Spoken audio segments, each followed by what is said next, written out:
reunião e deu 4 opções de quadro de árbitros e pediu para que Flamengo e Vasco, juntos, definissem quem apitaria a partida marcada para este domingo às 4h. Eu pergunto a vocês já tinham visto isso? Eu vejo isso, assim, na várzea o pessoal... Não, peraí, Pascoal.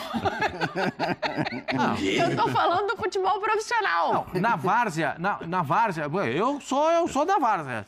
No bola mistura como? Na várzea é o seguinte, na várzea você chega para jogar no campo do adversário, já tem um cidadão fardado de juiz. Tem isso? Opa, você nunca jogou na várzea? Então, na várzea você chega, já tem o juiz da casa. Ele mesmo, é maravilhoso. Já tem o juiz da casa. Entendeu como é que é? Aí você bota o cara pra jogar, pra apitar. Se ele estiver apitando mal, estiver favorecendo um time, você tira o cara no meio do jogo. Na várzea funciona assim. É isso, filho. Ou eu tô falando alguma coisa que o senhor não conhece? Tô falando uma coisa... Agora, isso Tem certeza disso? Muito obrigado, isso me ajuda bastante. Agora, a gente tem que entender o seguinte. Tem tanta reclamação da arbitragem no Rio de Janeiro, mas que a Federação Carioca não poderia abrir mão de escalar o árbitro. Isso não é normal, não é factível, porque você está transferindo a responsabilidade para os clubes. E aí os clubes vão escolher ou não o melhor ou o bom. Para o jogo, o bom quem escolhe é a federação. Não tem esse negócio de time escolher. Sabe por quê? No próximo jogo o Flamengo vai falar, esse cara não quero não. E qual é a autoridade da FERJ para dizer que não? É o precedente. Então, o Rubinho, presidente da Federação do Rio de Janeiro, abriu uma situação muito ruim para o futebol. Muito ruim. Ou então ele não acredita nos árbitros da Federação Carioca. Se ele não acredita, ele deixa para os clubes escolherem. É muito ruim isso, é uma opção muito ruim. A arbitragem já é o elo mais fraco desse processo todo. E quando abre esse leque ainda...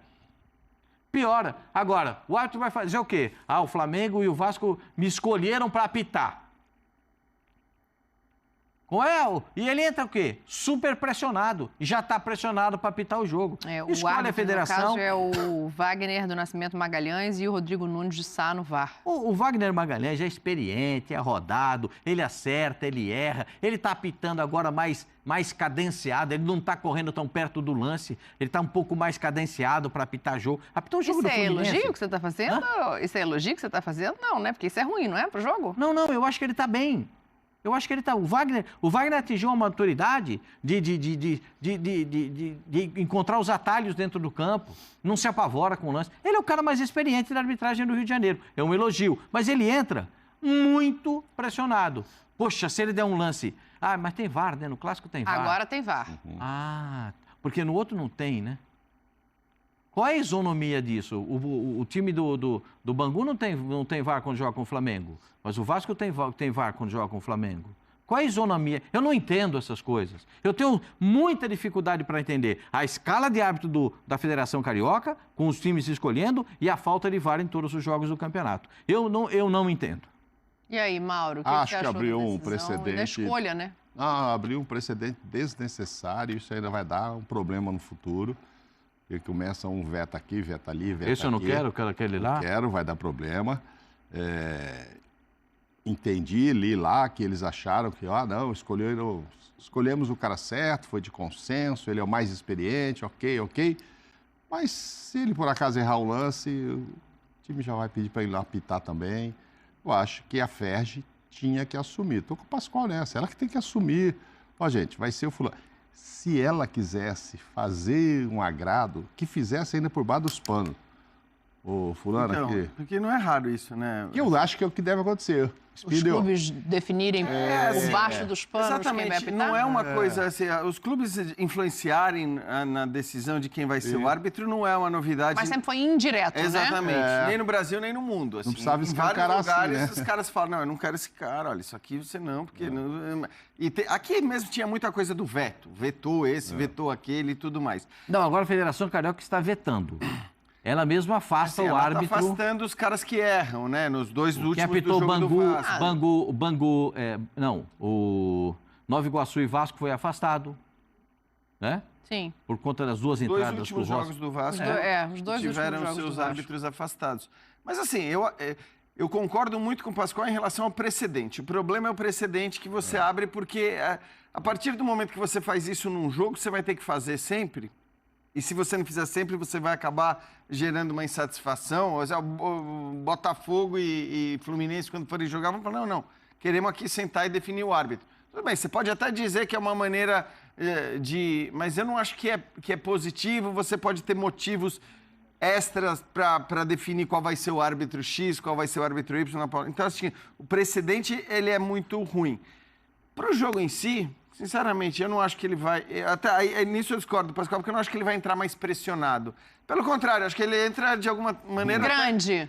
Fala, pô, pera lá. E talvez mais preocupado de não desagradar ninguém, porque, afinal de contas, os dois o escolheram para estar lá. Mas o precedente é uma coisa negativa, de fato. Quer ver um negócio? Vamos ouvir o Spindel para a gente continuar essa conversa, porque ele foi um dos representantes do lado do Flamengo hoje na FERJ e participou dessa escolha diretamente. Vamos ouvir o dirigente. Eu acho louvável a transparência do processo da FERJ, do Departamento de Arbitragem da FERJ também. Como foi dito, foi um nome escolhido, ambos os nomes, né, escolhidos em consenso, e que também são a opinião da área técnica do Departamento de Arbitragem da FERJ, que foi, obviamente, ouvido também. A posição do departamento é importante no nosso consenso, na nossa decisão, que, como disse o Clauber, foi prévia. E a gente também pediu para que se dê tranquilidade ao árbitro, que é um árbitro muito experiente, que, enfim, está acostumado a lidar com as pressões e com um clássico desse tamanho. Me parece que a escolha foi muito baseada nesse critério, né? O Pascoal fala em pressão e eu acho que qualquer árbitro entraria pressionado depois dos 2 últimos jogos do Vasco e depois dos 2 últimos afastados. O Jean fala no prestígio da escolha. Posso colocar assim, Jean? Acho que sim. É isso, né? O árbitro, de alguma maneira, ele foi prestigiado pelos 2 clubes. É isso. E aí se fala em experiência. Essa experiência pode ajudar? Coloca a tela pra gente da arbitragem completa, por favor, para ouvir o Mauro. Ele é experiente, né? Não à toa ele foi o escolhido. Talvez seja até o mais lá, ó. Isso aí... o Wagner Nascimento, Regazzoni, Gustavo Mota Correia, o Graziani, que também é experiente, e o VAR com Rodrigo Nunes de Sá. Então, assim, são apitadores, com respeito, não é nenhum demérito aqui, mas são apitadores que estão acostumados com a pressão de um clássico. Não, com certeza. Essa história de talvez ele querer agradar os dois é que não me agrada. Acho que ele tem que entrar lá e eu vou fazer o jogo dele. Os caras me escolheu, agora eu vou dar um pênalti contra ele. Não pode ter isso, entendeu? Não ficar preocupado aí. Não vai ser empate, mano. Não, isso tem que ser algo válido para todos os jogos. Quer dizer, qualquer árbitro, teoricamente, entra em qualquer jogo querendo não desagradar ninguém. Claro. No sentido de não errar a favor de ninguém. A única coisa... E aí eu vejo um problema maior até... nisso, em relação à isonomia que o Pascoal falou, do que no VAR. Eu sei que tem muita gente que acha que assim, o VAR ou tem em todos ou não tem em todos. E concordo que é o ideal. Porém, eu acho que assim, o VAR, teoricamente, não é que ele é um benefício para um time X ou um benefício para o time Y. O VAR, ele serve para diminuir o número de erros. Quanto maior o número de erros que você conseguir diminuir no campeonato, seja ele num jogo, em 2, 3, 4, 5, 6, 7, 8, melhor. Claro. Porque assim, então, quanto mais você conseguir usar, melhor. Se você só consegue usar nos clássicos, eu acho melhor que se use apenas nos clássicos do que não usar em lugar nenhum. Porque eu não acho que é uma vantagem para Flamengo e Vasco. O VAR está lá para tirar os erros da partida. Eu acho que com a qualidade, Agora, desculpa te interromper, mas com a qualidade de arbitragem que a gente tem no Brasil hoje, como ela é questionada, eu acho que o VAR acaba minimizando muita coisa. Agora, no Sul também é assim, né? Mas não é que ele está beneficiando um time em detrimento do outro. Claro. Ele está tirando erros de um jogo de futebol. E quanto mais erro você puder tirar, beleza. Agora, a escolha de árbitro, de repente, Nova Iguaçu e a Portuguesa... podem dizer, por que eu não posso escolher? Só porque eles são grandões, eles escolhem e eu não escolho? O Vasco, nos 2 últimos jogos, teve prejuízo. Se um jogador do Nova Iguaçu vai expulso, não sei que pode... O futebol não é linear, como a vida também não é linear. Sim. Né? Você tem as variações. Mas com um jogador a menos, a coisa poderia não ser do jeito que foi. Sim. Não, perfeito, Pascoal. Então, a única questão é... Aí sabe o que acontece? Não tem o VAR. Quem que pagou? O marmitão. O apitador. Por quê? No lance da solada aquele lance da solada O Medel é o pênalti, a solada é do jogador do Vasco, né? Que você tá falando. Esqueci quem foi. No Rossi. A solada no Rossi e depois a outra falta no canto, aqui bem no cantinho, no segundo tempo, aqui bem... A entrada que o Rossi tomou, a entrada dupla que ele tomou. Ali, gente, não dá pra você ficar pensando, vou pensar se eu vou dar o cartão. Dá o cartão e resolve o problema. Mas eu tô com o Jean nessa, assim. O ideal é que tenha. Aí no jogo do Vasco, 0 de jogo, tira o cartão vermelho pro Jair. Não, é melhor ter em todos. Não se discute. Ou não é? Melhor ter em todos, mas não podendo ter em todos, eu também estou a favor que tenha no máximo possível de jogos, no caso, eu não sei, eu tô com o Pascoal ainda. Agora, o que eu não entendo é por que não tem em todos. Porque... O custo. A alegação é o custo. O custo e talvez os locais também que vão jogar, né? Não sei se no estádio... Em Belém. Que o Belém... Não, o Fluminense ontem jogou... No Luso Brasileiro, lá na Ilha do Governador, no estádio da Portuguesa. Lá dá para colocar direitinho e tal? Ou quando pensaram em clássicos é porque estão pensando só, Engenhão... O tipo de estádio que vai ser. Eu acho assim, que até pelo quanto a Ferge morde em todos os lugares que ela pode morder um dinheirinho e tal, acho que assim, é aquela história, né? É querer economizar o máximo possível. Então, assim, você... vai ser um pouquinho pior o campeonato? Vai, mas vamos economizar uma grana aqui. Então, e depois não dá pode os ser prêmios... assim, né? Eu quero falar de bola, hein? Fecha aí. O árbitro sacrifica o jogo, na minha opinião. A expulsão do Jair com 0 de jogo sacrificou o jogo. E, na minha opinião, lance de cartão amarelo. Tem um lance de cartão amarelo que o árbitro foi afastado. Porque tem um lance semelhante do jogador do Bangu no jogador do Vasco, que ele dá cartão amarelo. E ele passa o jogo, o árbitro daquela partida, em Brasília, passa o jogo todo agoniado porque ele queria expulsar alguém. Ela é maior para o Flamengo?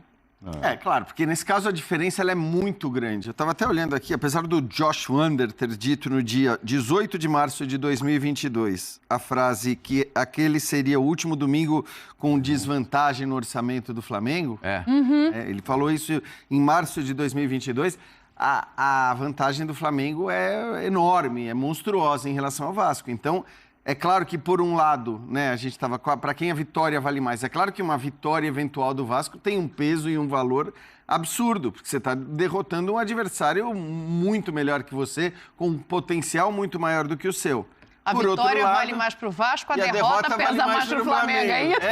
É desagradável para o Flamengo nesse sentido, esse contexto. O contexto agradável para o Flamengo ele tem chances infinitamente maiores de vencer o jogo do que o Vasco. Acho que esse é o contexto positivo ao Flamengo. Do ponto de vista da pressão ou do valor dos resultados, é claro que aí o contexto ele é positivo para o Vasco, porque, de fato, uma vitória vale muito mais para o Vasco e uma derrota pesa mais para o Flamengo. E quem é que vai jogar nesse jogo, Pascoal? Quem? É o Flamengo com o Vasco. Mas vai jogar... Mas a escalação do... Lá esse jogo joga o malvadíssimo. Esse jogo entra o malvadíssimo. O Gabriel e o BH não botaram nenhuma duvidazinha ali, não? A dupla titular do jogo osso, no jogo osso, quem joga é Pedro e Tipolino. Cebolinha e Pedro. Perfeito? Ali tá legal. Você tem certeza disso? Aí, atrás, na minha opinião, Varela... Para subir o Ayrton Lucas pelo outro lado. Você sobe o Ayrton Lucas do lado de cá. Mas o Ayrton Lucas não vai subir. O Ayrton Lucas vai subir, não, ele vai entrar, né? O Ayrton Lucas está jogando de maneira inteligente. Se você pegar o mapa de calor do Ayrton Lucas com o Tite, ele já está jogando por dentro. Porque ele sabe que o Tite não quer ir na linha de fundo, então ele vem por dentro. Ele está tentando melhorar. Mas quando o Vinha estiver bom, eu acho difícil o Vinha não jogar, confesso para vocês. Né? No meio-campo. A dupla de zaga vai jogar a dupla titular. Não tem...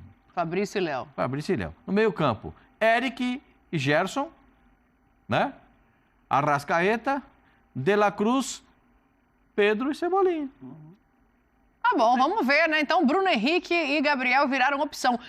O placar desse jogo, só pra gente dar um pulinho lá em BH, porque tem mais clássico ainda. 2-0 Flamengo. 2-0? Eu acompanho o relator também. 2-0? Todo mundo? É. Eu vou acompanhar vocês só pra não ficar diferente, então. Pronto. Galera, Quem vocês acham que leva a melhor no clássico? Antes de finalizarmos, curta, comente, compartilhe, se inscreva no canal e ative as notificações. 2024 é o ano. Então, mano, esses trem de projeto é complicado. Porque é muito complicado porque é o primeiro passo, mano. Esse é o primeiro passo. E o primeiro passo, ele demora demais. Demora muito. Até você ver que tá dando certo. E isso é com qualquer coisa que você for fazer. Tá ligado? Se você for abrir uma loja de roupa, os primeiros clientes demoram a aparecer. Cabeleireiro, de barbearia é a mesma coisa. Tudo, o primeiro passo é complicado.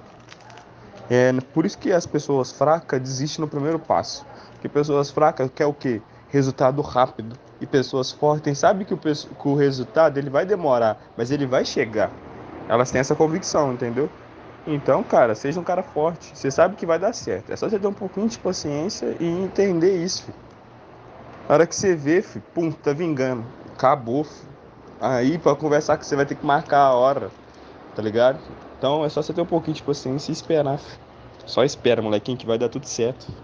Você é inteligente, você é forte. Você é Batista, porra. Entendeu?